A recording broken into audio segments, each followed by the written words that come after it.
Good morning Africa ci Africa TV mbokk yi ñu ngi leen di nuyu beneen yoon fii ci kër gi waxtu bi jotati ñu amaat mbégte dellu ci tey ci plateforme bi mu nekk alarba yemoo ko ñaari fukk fan ak benn ci weeri April 2020 ñu ngi leen di nuyu bu baax a baax comme ni ngeen ko xamee rek bu waxtu bi jotee ñu ànd ak yéen ci li nga xamante ne li gën a fees ci li nga xamante ne mooy si suñuy xibaar ñu waxtaanee ko bu baax a baax waaye tamit xew-xew jamono comme ni nga ko baaxoo di defee ñu ngi leen di ziar nag fu ngeen munta nekk ci biir réew mi ba ci biti réew di amaat mbégte rek kon ni ma ko waxee di leen dalalaat beneen yoon di leen wax jërë ngeen jëfati ci safo bi waaye tamit ci kóolute bi ci ànd bi ngeen di ànd ak Africa programme yi toujours si suñuy ay plateforme noonu lay def rek daal di dalal sumay naataango di yaay Mohamed soxna Mariam nuyu la bu baax a baax naka noonu Modou Mohamed Niang nuyu ko moom tamit bu baax a baax di leen wax naka suba si bàyyi leen ngeen nuyoo Mariam.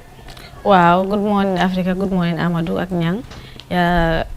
Welcome to another edition of Good Morning Africa. Di wax the whole world welcome and good morning.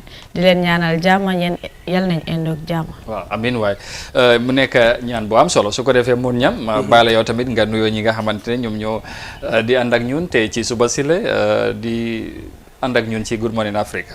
jërëjëf Amadou jërëjëf yaay Mohamed ak ñi seetaan ay Africa TV si waxtu bi la jotee si réew mi ak si bitim réew foo leen mënta nekk ñu ngi leen di fekk foofu di leen nuyu di leen ñaanal ngeen indo ak jàmm Amadou dellusiwaat nañ fi comme noo ko waxee rek ñi nga xam ne fii leen di taatane xibaar yi xam naa ne ñu may ñu nopp rek si kanam tuuti li si gën a fës diñ leen ko indil Frem Fànceel leen ko. waaw dina am solo bu baax a baax comme ni ngeen ko waxee noonu lañ ko defee saa su ne ci plateforme bi su ko defee rek ñu tey si suñuy xibaar nañ ci waxtaanee li nga xamante ne mooy donation bi nga xamante ne Gambia jotati na ko ci China mu nekk ñaareel yoon ñu ngi jàpp ci xeexum li nga xamante ne mooy coronavirus bi di ci taxaw nguuri Gambia mu nekk li nga xamante ne mooy li am solo su ko defee loolu nañ ko indee ci li nga xamante ne mooy ci programme bi ñu waxtaanee ko comme niñ koy defee tamit saa su ne suñ team bi ñu ngi ci biti ñu jokkoo ak ñoom waxtaan tolluwaay coronavirus ndimbal li ak li nga xamante ne mooy jafe-jafe yi ak situation bi ci réew mi yooyu yëpp ñu waxtaanee ko comme niñ ko baaxoo di defee leneen luñ cee toftal ci xibaar yi comme niñ koy defee saa su ne xam ngeen ne newspaper review day am bés bu nekk ci programme bi moom Mariam nañu ko jukkal ci kanam su ko defee gannaaw loolu ñu daal di nag soobu ci biir programme bi. Well, viewers, once again, welcome to the program Good Morning Africa here on Africa TV.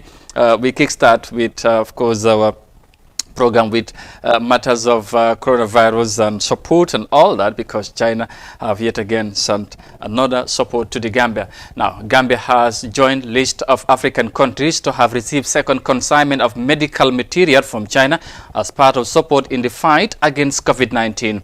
Chinese business tycoon Jack Ma had initially donated thousands of health equipments worth over $1 million to Africa. Gambia health officials commended China for the support, saying it can greatly help in the fight against COVID-19. Here's more details of that in this report. The Chinese embassy in the Gambia handed a batch of medical supplies from China to reinforce ongoing efforts to contain the spread of COVID-19. 2 ventilation machines came along the second delivery Alibaba Global e-commerce group, in addition to thousands of face masks and protective gears from the government of People's Republic of China on Monday. Ma Jinchung, Chinese ambassador to the Gambia, described the intervention as a symbol of the much cherished friendship between the peoples of China and the Gambia. I'm happy to attend the handover ceremony of the second batch of medical supplies donated by Jackie Ma Foundation and the Alibaba Foundation. This is the fourth time when medical supplies from Chinese government and the people landed in the Gambia. Such practices are the clear demonstration of our efforts in materializing the vision of building a China-Africa community of a shared future and common health. Wanja Karia, representative and country director of the World Food Programme, said a solidarity package has been included to support the fight against COVID-19. Our organization has been responsible for all logistics in the shipment and delivery of the donation from China. These supplies have reinforced the capacity of the Gambia's health system to contain the COVID-19 outbreak. We are indeed grateful to you, Your Excellency, the Ambassador, and remain indebted to your government of China, Jack Ma Foundation, and of course the WHO for this much needed assistance. It is a moment like this that we know who a true partner is, a friend and an ally. WHO representative in the Gambia, Dr. Desta Terune, stated that even though the number of cases in the Gambia is low, more mechanisms need to be in place as a signal of early warning. The number of cases in the Gambia have been few, but we still have to review also how we are doing our business in terms of testing.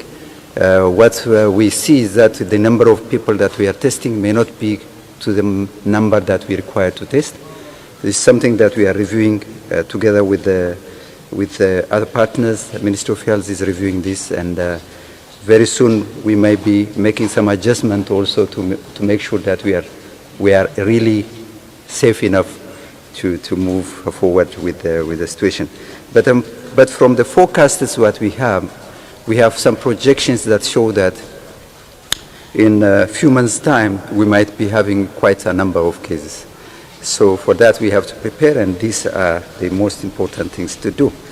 Gambia's Minister of Health, Dr. Amadou Lamin Samate, recognized the importance of the items in the fight against COVID-19.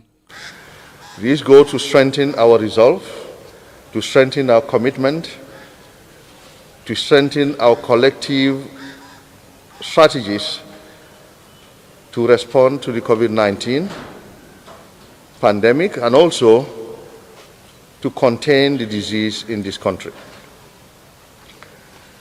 Now, the current presentation today, we have seen a long list of very important items, but of course, the name ventilator has become a household name across the length and breadth of the country. 10 cases in the Gambia contributes to a global infection of more than 2 million people, with over 152,000 deaths since the outbreak began late last year. Europe, with a more than 1 million confirmed cases, and the Americas are nearly 1 million cases, are the worst affected regions. Cases in Africa region are about 14,000 as on April 19, according to the World Health Organization. Reporting for Africa News, I am Amadou Kante.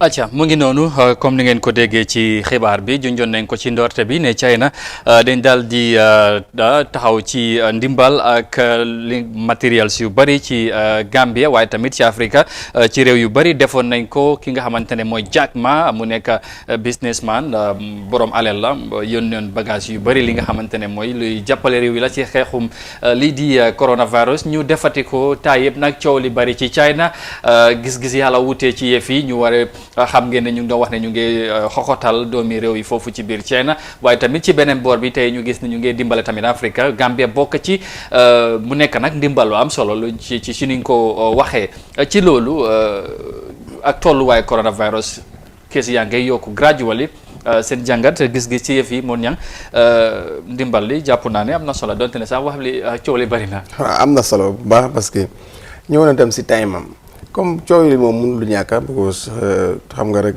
social media bi moom dafa am doole si àddina bi am na yu bëri yi génnoon xaw a siiw xëy na loolu moo tiitaloon nit ñi but man ak ñu bëri gis-gis bu ñu am rek mooy ne lu mel ni ministre du war a teew foo xam ne li ñu indil dafa gaañ réew mi te réew mi seen boobu tam góob ma ñu nangu ko rawatina nag dabul xeecoo soo kon askan bi ne am xel mu dal si loolu ne góob ma ne bagage bu nga xam ne askan bi dinañ ko jëfandikoo jëlee si lor dina war a wàcc fii si airport bi ñi koo jëlaat di ko jox askan non loolu na nit ñi am xel mu dal si loolu ne loolu war moo leen tax ñu teg leen foofu yaakaar boobu noonu donte ne sax nit ñi am nañ ci njort bu ñaaw parce que ay vidéo yi si génn yooyu waaye góobu moo ne rek loolu war na mun a am ñii di ko seetaan te loolu warul mun a nekk am na solo tam comme noo ko waxee rek am nga nguur moom comme ni ñu ko waxee démb rek am ñu si koy dina neen ko war neen dog si diggante bi dafa xaw a teel te yaakaar naa nguur tam bu gisee dog diggante di ñaari diplôme ñuy xaajaloo rek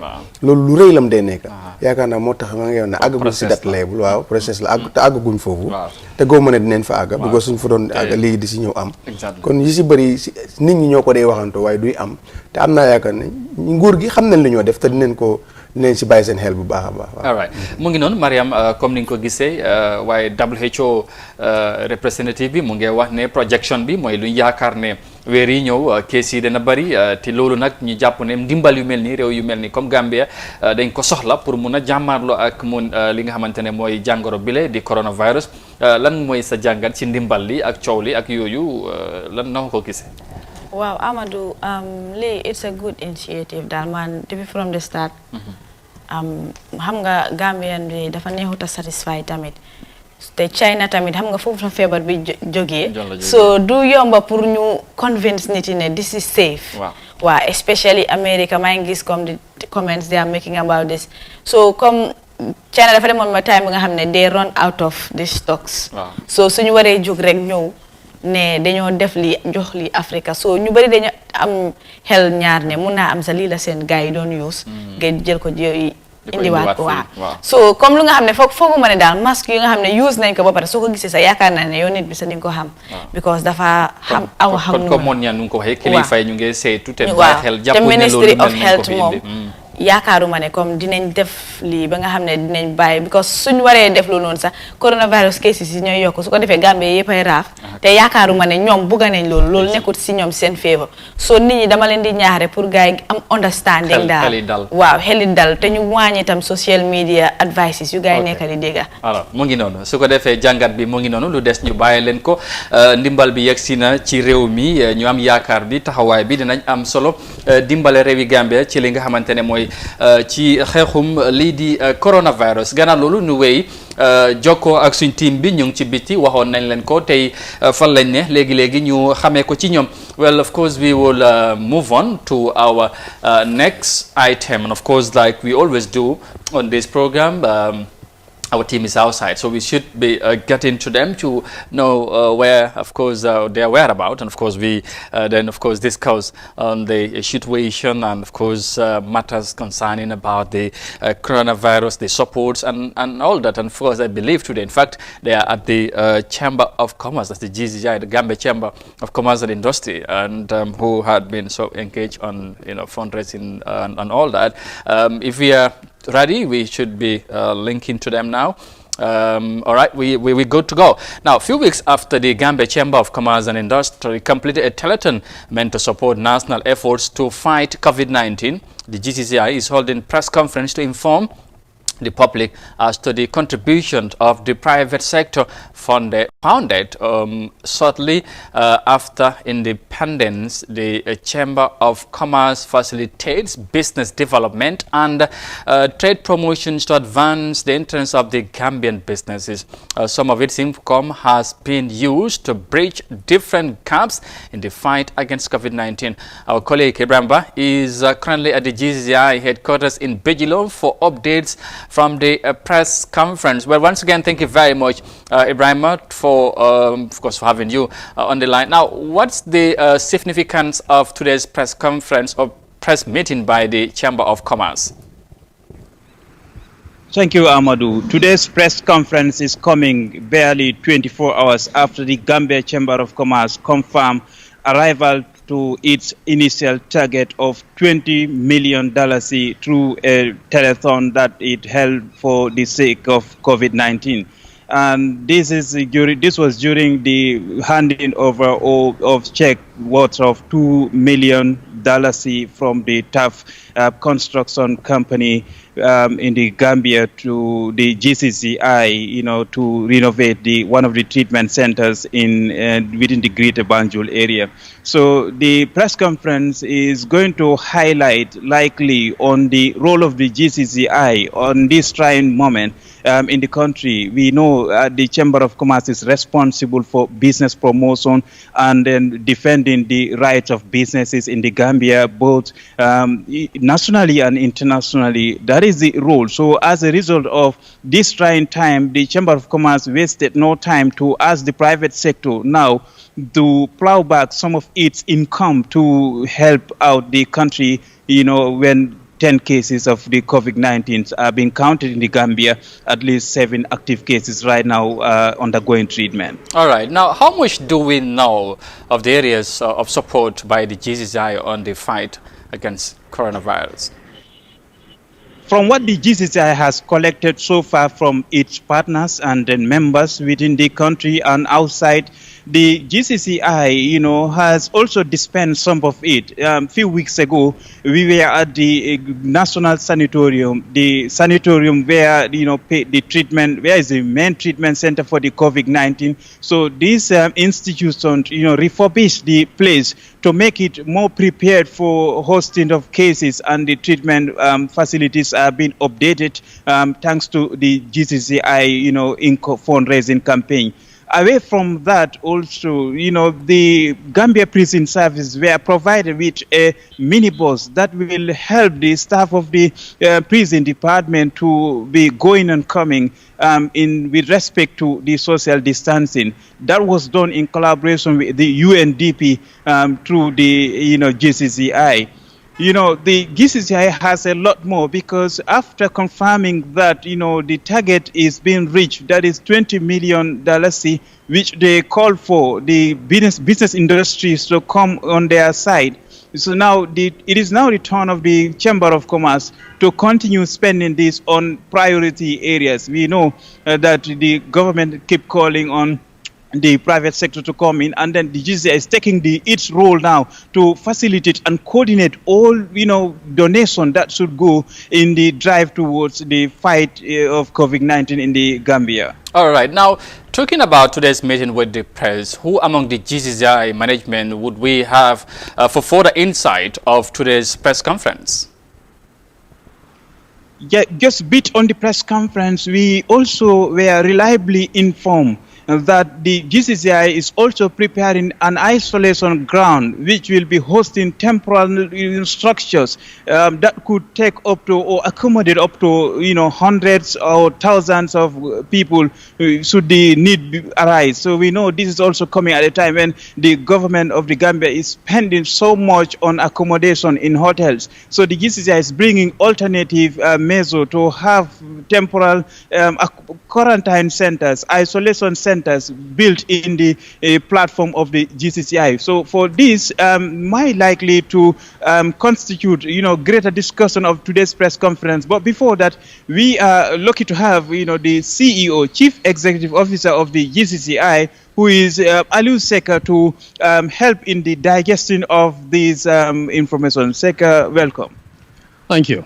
So what's up about today's press conference today? Well, there are a number of items that we want to discuss. Firstly, you will recall over the last 3 to 4 weeks, the Gambia Chamber of Commerce had raised some monies towards supporting government. So we want to update the media and the public, of course, of the funds raised and so far what we've done. Secondly, we also want to update as to what the new plans are going forward. But thirdly, we want to also inform the public. You will recall that the trade fair Gambia International was rescheduled from March this year until further notice. So we've decided to invest funds on our trade fair grants. And I heard you briefly touch on the preparation of that grants, which could possibly also be used when we install the tents there to accommodate any isolation cases. So you mentioned that already you've reached your $20 million target. So now it is a matter of expenditure throughout, right? Well, yes and no. We believe there are still many priorities and many items that need to be supported. But the initial budget or target was $20 million as set by the GCCI and President Idi. So we're pleased to say that with the $15 million is pledged so far, and $14 million collected, plus the $2 million that TAF Global has now allocated to Ndemban Clinic, plus the bus that has been donated by the UNDP, will now amount to about $20 million. But But there are many more items, I'm sure, that we can also spend. You will also know that our health facilities are not in the best of shape. There have been recent reports of the terrible state of the toilets and the facilities at the hospitals. I think these are all areas that perhaps COVID-19, whilst we're on it, can also help address. We've seen many other organizations until now, are donating directly to the government of various recipients. So what does this tell about the coordination at the GCCI? Are all the private sector on board? Well, we're very pleased to know that many others are also donating. Our preference would have been that everybody to come through the GCCI, because we insist that on our own fundraising that every butut will be accounted for, either received or expensed. So that's something that we can vouch for funds that come to the GCCI. Unfortunately, as you would also agree, what funds that don't come to us, we cannot account for. So that's one part.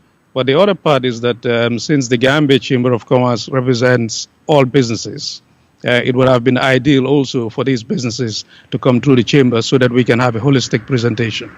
You mentioned that you're giving assurance to those donating that their money will be used for the right purpose. So what assurance, or in terms of auditing mechanisms, are in place to convince people to put their monies on GCCI accounts? Well, firstly, we are publishing this on the social media. If you go today to the Gambia Chamber of Commerce website, you will see that we've published every donor who's put in either $1 or $2 million in the coffers. So that's the accounting part with receipts. Similarly, with the expenditure, so far, almost the $2 million that we've spent has been on the sanatorium. Again, it's itemized from one butut to, again, the total amount that has been expensed. The other 2 or 3 priority areas that have been identified, which we will now be presenting perhaps today and the next few days, will also be equally listed. So rest assured, every dime that comes through the GCCI is being accounted for and will be fully published. I can also confirm that all the requests of the payments that we've made so far are the ones coming through the Ministry of Health. So we've set up a task force chaired by our own board director, Mr.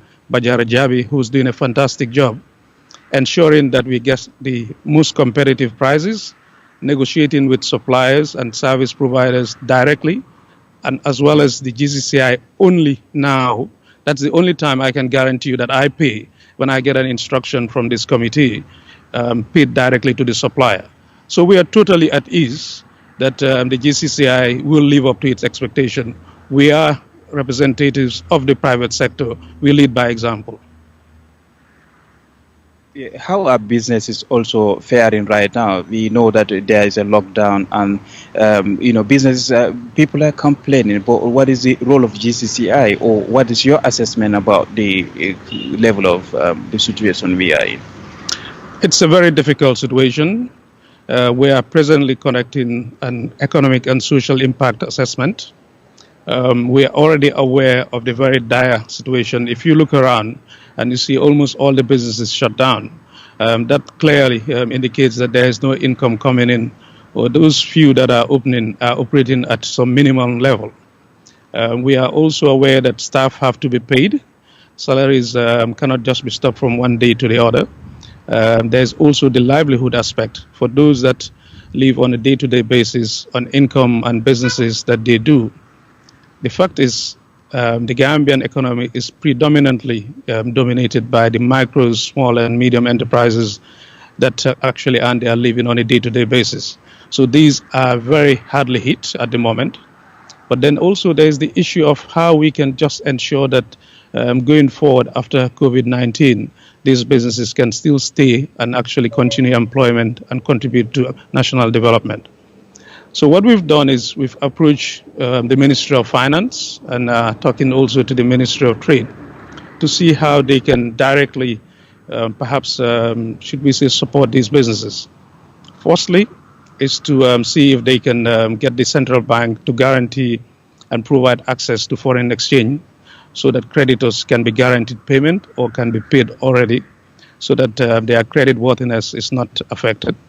Secondly, is also to see how we can perhaps work with the commercial banks to either to suspend or to reduce the interest rates on all the commercial rates of the loans that they have contracted out with our businesses. These are difficult times. If revenues are not coming in, these businesses will not be able to pay these loans. I have to leave it there. Thank you very much. It's my pleasure.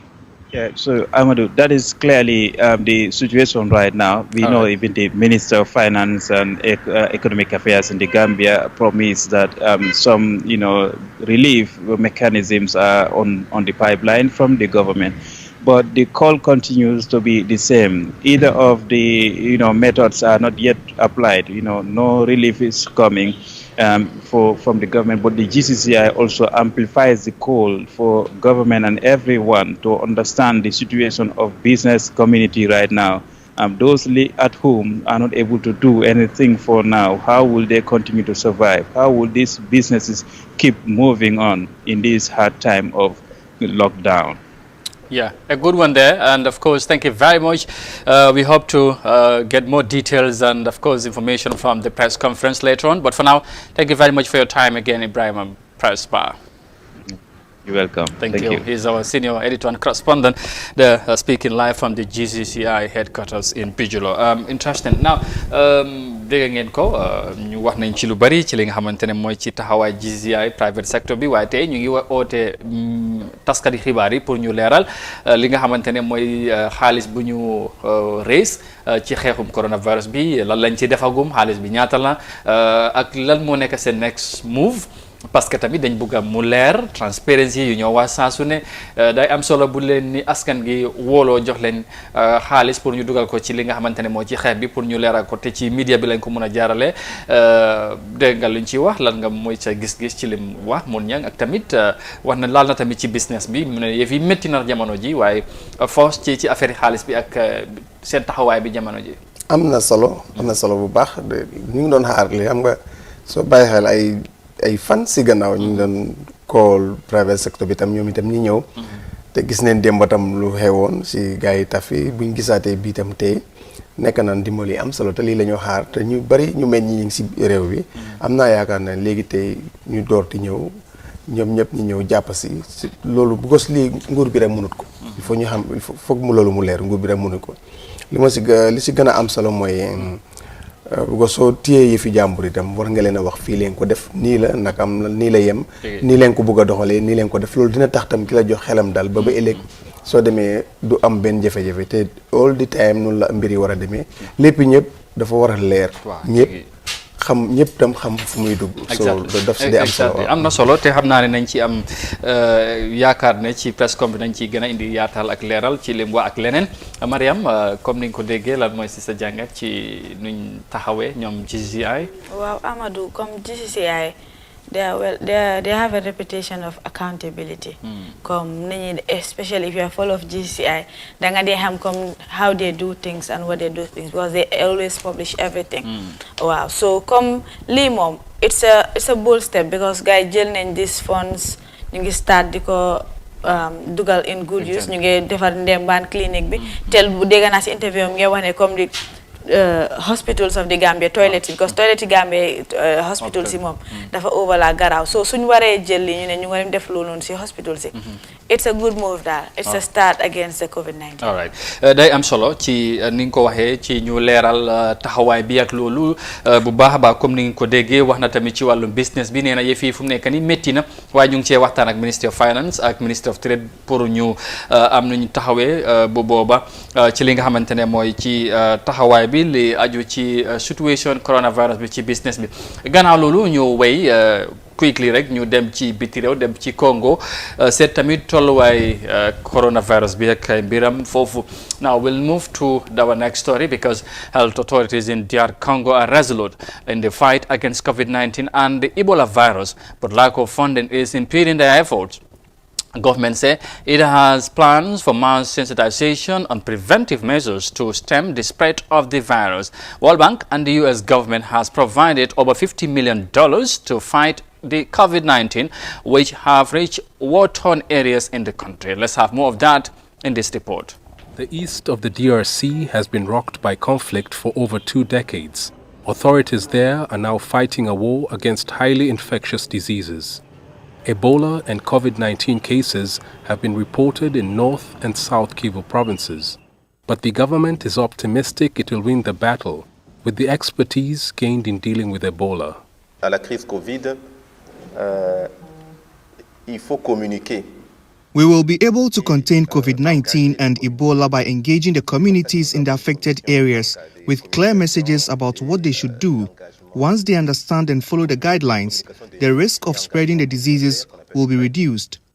The DRC is dealing with several other epidemics, but doesn't have enough funds to deal with them. International aid agencies have played a big role in supporting the government's fight against Ebola and other diseases. You were talking about to intensify surveillance, epidemiological surveillance in the field. Even after the end of the outbreak, you plan to intensify surveillance during 90 days surveillance, because this type of situation can happen. Most of the COVID-19 cases have been reported in Kinshasa. The city has an estimated population of 12 million people. Not many of them have been observing social distancing measures. Health experts have warned of a peak in COVID-19 cases next month. The World Bank and the US government have offered DRC authorities a total of $53 million to combat the COVID-19 pandemic, but the disease has now spread to areas that are racked by conflict. That will make it very difficult for healthcare workers to contain it. acca mu ngi noonu ci li nga xamante ne mooy ci coronavirus ay Ebola foofu ci Congo ñoom ñun ñu ngi wax coronavirus àdduna ku xam nga yëf yi daal dafa doy waar ñëpp xam ne Ebola lu mu fi def ci Afrique ñoom tamit mu nekk fa ñu xeex ba foo ne yëf yi jeex na mu commencé na di ñëwaat di indiwaat waaye coronavirus tamit ñëw tegu ci gàttal rek ndax waxtu dem na waaye parce que dafa métti waaye te Congo tamit ko xam xeex mi ak loolu jafe-jafe ci réew mi mu nekk lu doy waar ci waaye nguur gi nag ñoom ñu ngi gëm ne nañ ci am taxawaay bu am solo ba mun a xeex jàngoro yooyu mun koo génnee ci réew moomu. lu doy waar la nag amoon definitely Ebola plus coronavirus. coronavirus bi ñëw gën ko am doole ñu ngi si ay jafe-jafe waaye comme noo ko waxee am nañ ay ndimbali jógee comme suñu yeneen yi xam naa ne ñoom itam ñu nit jàppale leen waaye anyway di leen ñaanal rek waaye doy na waar foofu noonu si Congo nu mu fa demee te xam naa ne tam ñoom dinañ ko gérer comme na ko gars yi di waxee. waaw nañ ko gérer nu mu gën a gaawee Mariam just quickly noo jàngatee loolu situation bi ci Congo moom xanaa ñu leen di yokkal ñaan rek. am na solo parce que ñaari natu yi war a dal seen kaw dafa métti torop coronavirus bi ak Ebola pare comme ñoom ñaar yëpp dafa mel ni di same feebar bi la daal. because ñoom ñëpp nu ñu def spreadee di same thing la. so yàlla na yàlla jàppale. amiin waay su ko defee mu ngi noonu situation bi ci Congo coronavirus Ebola tamit bokk ci ak yeneen yi nga xamante ne mu ngi ci xeex mi ci beneen boor bi jafe-jafe daal dafa mel ni bari na foofu ci Congo waaye comme Mariam ni mu ko waxee ñu ñaanal la rek jàmm law fa ak fépp ci àdduna bi naka noonu tamit ci réew mi bu leen fàtte ne coronavirus bi ñu ngi am 10 cases dañ ci bàyyi xel loolu tamit leneen la waaye loolu moo ndar keppal xibaar yi tey ci good morning bi lu ñoo def rek mooy jël quickly ne pause bu ndaw ñëwaat léegi incha allah ànd ak li nga xamante ne mooy newspaper review bi lu gën a fees tey ci étiquette yëgle kaay mooy yéene kaay ñu seet ko léegi dem ñëwaat incha allah.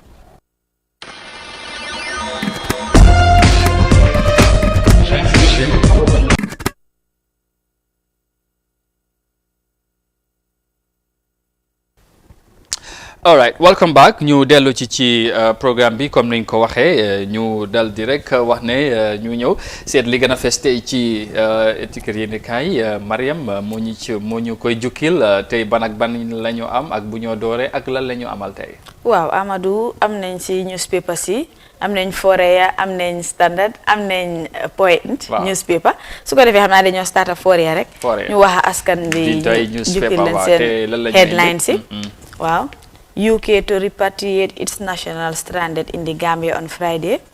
Gambia moves 5 places in 2020 World Press Freedom Index. Fish meal factories along the coast reopened. Immigration free 43 detainees in Basse after investigations. 6 Gambian returnees taken into quarantine. And the editorial says councils should have their own COVID-19 strategic plan and programs for implementation. And question of the day says, why are crocodiles invading Banjul? Waaw loolu mu ngi noonu. waaw loolu moo nekkoon headlines yi. su ko defee ñu nuyu si biir benn waaw ñu seet benn ñaar rek. waaw. ñu ànd ak fish meal factory along the coast reopen. Fish meal factories along the coast, namely Golden Lead Fish Meal Factory in Gunjur, JXYG Fish Meal Factory in Katong, Nesim Fish Meal Factory in Sanyang started operation again on the 17th April 2020. It could be recalled that this is the second time all the 3 fish meal factories along the Atlantic coast are reopening after the presidential proclamation of a state of public emergency, which is geared towards curbing the COVID-19 virus in the country.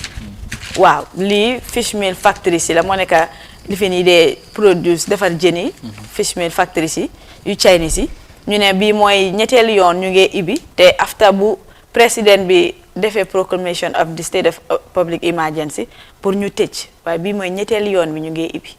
waaw pour man ci gàttal rek mooy jàngat bi mooy buñ ubbee jàpp naa ne ñi leen war a wax ne ubbi xam nañ ci dara ñu leen tëj loo woon xam nañ ci xam dara ci gàttal leneen rek mooy bu fekkee ne ubbi nañ bàyyi xel mooy mesos yi bañ a moytu jaxasoo bi foofu bu baax a baax nañ leen advice yi ni ñoo liggéey donte ne tamit yëf yi métti na te war nañoo liggéey waaye su fekkee ne ñu leen waxoon tëj nañ tëj ñu ubbi foog naa ne loolu tamit des na si ñoom waaye nag nañ bàyyi xel jàngoro baa ngi fii te tamit war nañ cee moytu. loolu la daanaka lu Amadou wax na lépp loolu la rek because ñoom ki leen tëjoon rek moo leen mën a ubbi. foog naa ne ubbi wuñ si seen coobaree boppa waaw comme ni ko Amadou waxee rek. xam naa ne am na lu ñu leen tegal ba ñu ubbi si te gëm naa ne dinañ ànd ak loolu. waaw ñu jël seen beneen story bi rek. mu gaaw tuuti. The Gambia has moved 5 places in the World 2020 World Press Freedom Index. The French-based international media watchdog Reporters Without Borders, also known as Reporters Sans Frontières, RSF, revealed on Tuesday. RFS is a leading international non-profitable and non-governmental organization that safeguards the right to freedom of information and promotes free, independent and pluralistic journalism and to defend media workers globally. Wow, ñu ne Gambia fu mu nekk ñu ngi si 5 places daal yokku nañ 5 places waaw si media press freedom waaw comme daanaka daal ni meloon ni fuñ place buñ nekkoon yokku dem nañ daal ba juróomeel daal ñu ne juróomeel daal léegi si àdduna bi si at bi 2020 daal li sa jàngat am na solo boo waxee Gambia moves 5 places places in 2020 world ranking rek man balaa presse bi di ñëw jàppoon naa ne sax football ngay wax parce que ñun foofu la ñoo gën a bàyyi xel mooy national xam nga ranking def day am ci wàllum global exactly FIFA ak CAF ak yooyu bii nag presse la te foog naa ne li am solo la si la ñoo yëngu bu fekkee ne ñëpp jëmoon nañ ba jàpp ay diir jamono ci jamono ne affaire press freedom mbir la woon ñu dem ba léegi ñu cee yokk ci xayma ci àdduna si ñu am fi place bu ñu nekkoon ñu am ci yokku ci li nga xamante ne mooy 5 places foog naa ne loolu am solo la ñu ñaax rek nañ gën a bàyyi wàññi li nga xamante ne mooy liy tënk media bi ci ay loi ñu génnee yëpp am na lu ñu diggoon te am na nag lu des waaye duñ ci xuus parce que loolu xëy na waxtu bi bu ñu may waaye xam nañ ne am na loi yi nga xamante ne ba léegi mu ngi bokk suñ loi xala tënk taskat yi xibaar yi te war nañ koo génne loolu lañ waxoon waaye ba léegi am na lu des am na nag luñ def dañ koo rafetlu waaye am na lu des pour mun a bàyyi gars yi daal liggéey bi mun a law nu mu waree. waaw noonu àdduna noonu lay demee. bu dafa mel ni comme ni mu ko waxee am si xeneen ay jéego yéegaat si kaw loolu lu am solo la. comme noo ko waxee rek ba léegi itam comme yu des noonu la waaye àdduna xëyul rek sotti. noonu la moo demee te foo dem tam si àdduna bi. presse daf day jànkuwante ay jafe-jafe te ñu leen di teg jafe-jafe yi te moom leen presse bi la ñu ñëwaat yaakaar ak yéen. te dafa nekk lu am solo. lu am solo waaw su ko defee loolu moo jeexal Forea ñu àndaat di voice. ñu tënkal nit ñi seen headlines yi. Ramadan, a great opportunity to make more doers in fight against COVID-19. My expulsion can be challenged in court. Defiant Sheriffo Sonko drops huge hint he could take UDP to court. Republic of the Gambia is solid and stable. Historian Cisse. Water shortage hit Bantanding to Kulur. And finally, $1 billion is land in government's account at central bank. waaw loolu moo nekkoon seen headlines yi. waaw ñu jël benn rek waaw jël ci benn rek ñu dem. waaw water shortage hit Bantang Tukulóor. Acute shortage of water supply has seriously affected the livelihood and health of women and children in Bantanding Tukulóor. According to the present situation of the village, the hand pump broke down over 2 years ago, and since then, the settlement of Bantanding Tukulóor use poor quality water whilst hinders travel kilometers daily to access water. Waaw lii ñoom waa Tukulóor Bantanding Tukulóor Kunda ñooy jooy yëfi ndox ñu ne ñaari at si gannaaw la seen hand pump bi damoon mooy pompe bës lii daal si la damoon waaye depuis boobu ba tey daal ñu ngi struggle si affaire yi ndox te dañ dee dox 4 kilomètres balaa ñoo am ndox Amadou li sa jàngat. waaw xanaa lu doy waar rek di ko mettirlu tamit fu ñu toll ci jamono du ñoo wax émergence lay wax sax du ma wax développement wala yokkute parce que jamono moo toll foofu su fekkee dem nañ ba léegi dëkk mu ngi ci Gambia ak lu ñoo wax yëpp ne développement am na ak yooyu ñuy struggle ndox war a dem 4 kilomètres. loolu foog ma ne nguur gi war nañ ko mën a seetaan kilifa war nañ cee bàyyi xel bu baax ba lii dafa métti su fekkee sax nañ tegee coronavirus beneen side because xëy na sax loolu moo tax ñu war raxasu ak yooyu waaye bu dul coronavirus sax ay mbiram lii waruta mun a am ci Gambia jamono bii pompe bu yàqu war nañ cee mun a taxaw nu mu gën a gaawee régler situation bi parce que ndox mooy nit mooy àdduna parce que loolu bu am mun loo doxal sa yëf loolu moo tax foog ñu sacrifice ñoom tamit ay 4 kilomètres 5 bés bu dee 10 sax foog ngay uti ko parce que loolu mooy sa dunda métti na daal war nañ cee mun a bàyyi xel. métti na trop te sax dañ xaaratu sax pompe yi boo léegi mun naa xew fu nekk. te responsabilité nguur gi la tam rawatina ministre sax bu nga xam ne moo amee loolu pour gis ne dëkk yooyu yëpp war na mun a am sax boo te am na fi projets yi bari nga xam ne ay bool la ëmb ñooñu war nañ leen see gëstu. ñoom itam ñu am seen bool xam nga teen yooyu mooy yooyu noonu Bantanding comme ni mu ko waxee Bantanding dafa am bu Tukulóor xëy na ñoo am jafe-jafe waaye am na Bantanding soose am na Bantanding olof fii fan la sax ban la ci Gambie Tukulóor bi la Bantanding Tukulóor la ñoomi la ñoomi ay jokaado seen député booy kooku tamit kenn kansuloo ak seen député ñoom jokaado yi foog naa jokaado la daal Bantanding olof mu ngi fa Bantanding soose Bantanding Tukulóor yooyu yëpp te yëpp ñoom ñëpp benn daanaka benn area leen ñoom ñu ngi am councilor ñu ngi am député ñu ngi am council area kan wala whatever ñu ngi am governor am chief am ñooñu mënuñu ñoo fexe ba nguur gi non doy na waar waaye waaw su ko defee loolu bool am waxuñ pompe yi bool moo war a am ci village yi yëpp si Gambia léegi mënut a liggante pompe moo ñam bool waaw Amadou dafa mel ni time léegi nañ jeexal waaw ne leen waxtaan ne leen ko jeexal ne leen ko jeexal su ko defee ñu dem ak beneen rek ñu dem ak standard waaw time mu ngee dem waaw ñu wax askan bi standard newspaper seen headlines yi Mambagnik Njie is NPP administrative secretary. Opposition must unite against Barrow, GDC NAM. Man arrested with drugs in Mankamankunda. Esa Fall, I will not engage in meaningless quibbles. And finally, daughter accuses father of raping, impregnating her. Wow.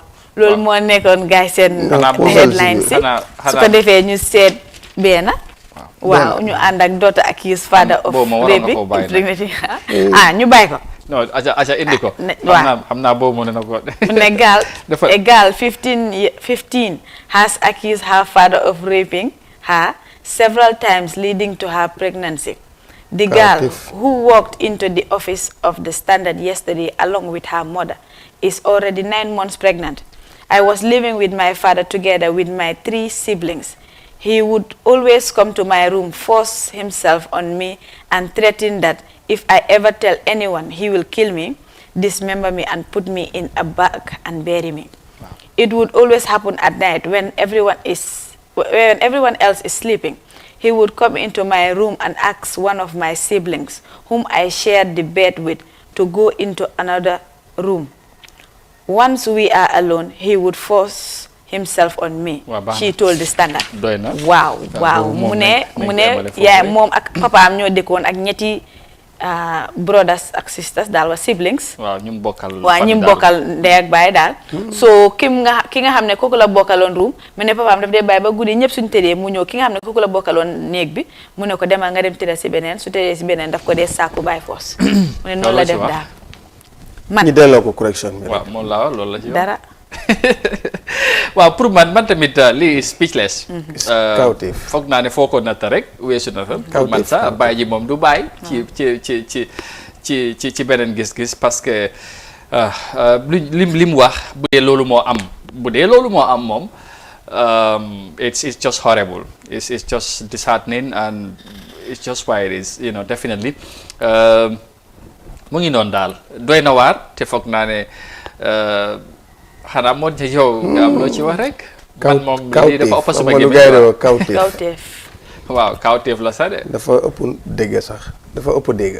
waaw côté nañ seet beneen story man foogoon naa ne sax lii Amadou nañ seet beneen story rek. comme que amatuñ liñ si wax daal ñu seet last story. Man arrested with drugs in Mankamakunda.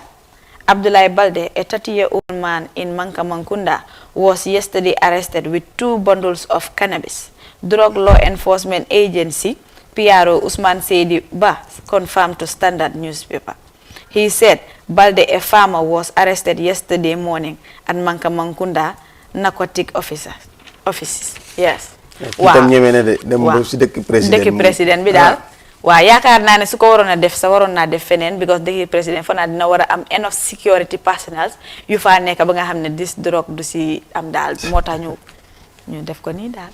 xam nga yëfi drogue lu tax mu naqaree wax mooy da nga cee wax ba nga foog ne yëf yi nañ ciy def dara suba nga jégaat bu gën a garaaw beneen bi loolu doo mën a xam naka la parce que lu ci laxasu moo bari luñ cee wax dafa doy waar te liggéey bu doy waar la dafa waaw parce que itam ñi ko seq ak ñi ko lifin dafa doy waar foofu itam géem yi garaaw ñoo fa dee nekk comme ni ko waa ji waxoon rek waaw jamati doon ren ma jël suma joyin beeg yooyu noonu deela la sa joyin bi waaw te mu ne ponkel yi dañ leen di bàyyi ñu topp ay joyin nangu sa joyin di la wax ne joxal ay 500 de la teg di la place yooyu nag yii moom mu ñoo gën a jara ligante donte ne yàlla tamit baaxul te dañ koy aaye ñaawlu ko tamit waaye affaire yi dorog li ma la wax moo ci waaye kiis itam dafa bëri ren dafa bëri trop yamba ji ren kiis itam dafa bëri li si gars yi jàpp dafa bëri trop du yamba rek man bu ñu invité fii bi ma dem ma gis ay cocaine fii bu ñu jàppa ko won ko nit ñi ak yooyu kees yooyu sax xama fan lañ mujjee ak yooyu ak ay yeneen every time da ngay dégg ne jàpp nañ nit waaye fan la ñu mujjee ak ñoom nit ñi duñ ko mujjee xam te loolu tamit leneen la waaye lii moom dafa garaaw surtout ni ngeen ko waxee dëkki président ñu jàppa ko foofu foog naa ne loolu war nañ ko investigate gestu seet li ko waral ak yooyu waaye nag beneen burut bi sax amoon na fi te gestu bi dañ war a xam fan lay mujj ak yooyu te daanaka lu gën a bari duñ ci xam dara waaw Amadou su ko defee ñu tàggoo rek waaw ñu dégleen doon daje xanaa man ma wax rek ci bàyyi ju def jëf ju ñaaw jooju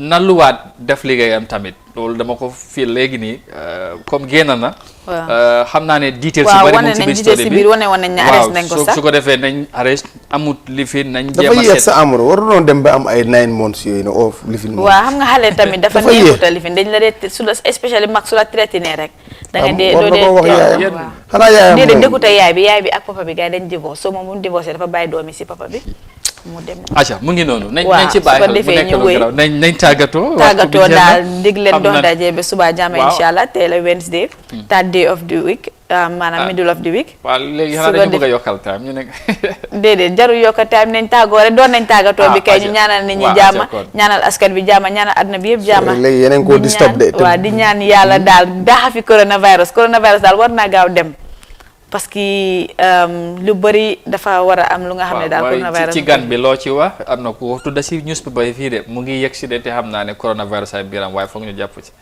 weeri koor bi yegg si na benn fan rek a si des suba jàmm inshallah après loolu mu yegg si ak jàmm su ko defee ñu ñaan yàlla may ñu kattan ak mun bi ñu dugga si jaama dugga si bismillahi rahmaani rahim génne si alhamdulillahi rabbil alamin weeri koor la ak ngeneelam weeri koor la ak waaw léegi yàlla daal moom moo ko teg jaam bi te moom moo la ko dee mun loo waaw ñu profitoo ñaan si gàllankoor yi ñëw si àdduna bi yëpp si weeri koor bi ñu ñaan yàlla mu tegil ñu ko si jàmm waaw su ko defee ba suba jàmm inshallah merci beaucoup kooku yaay Mariam waaw su ko defee yaay Mohamed ñaani am na solo ñaani fasa la waaw jërëjëf Amadou jërëjëf yaay Mohamed jërëjëf ñu doon seetaan Africa TV si réew mi ak si bitim réew ñu ngi leen di jox dig daje ëllëg lii leen fi amuloon tey si ay xibaar te nag waxoon na leen ne tey affaire bi ñu ngi ko yekkee fële dama jaaxal nag si weeru koor bu ñëwee ndogu la ñoo yekk wala lifin.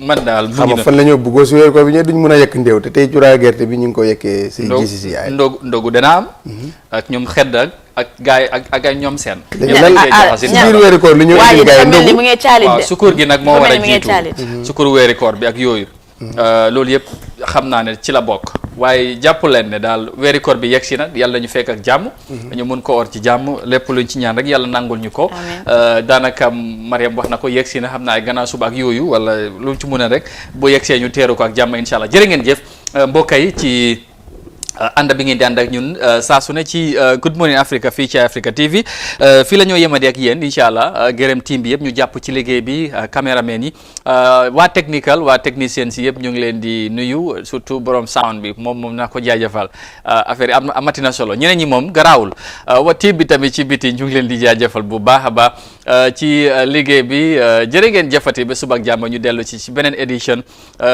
Good Morning Africa fii ci Africa TV bye bye au revoir.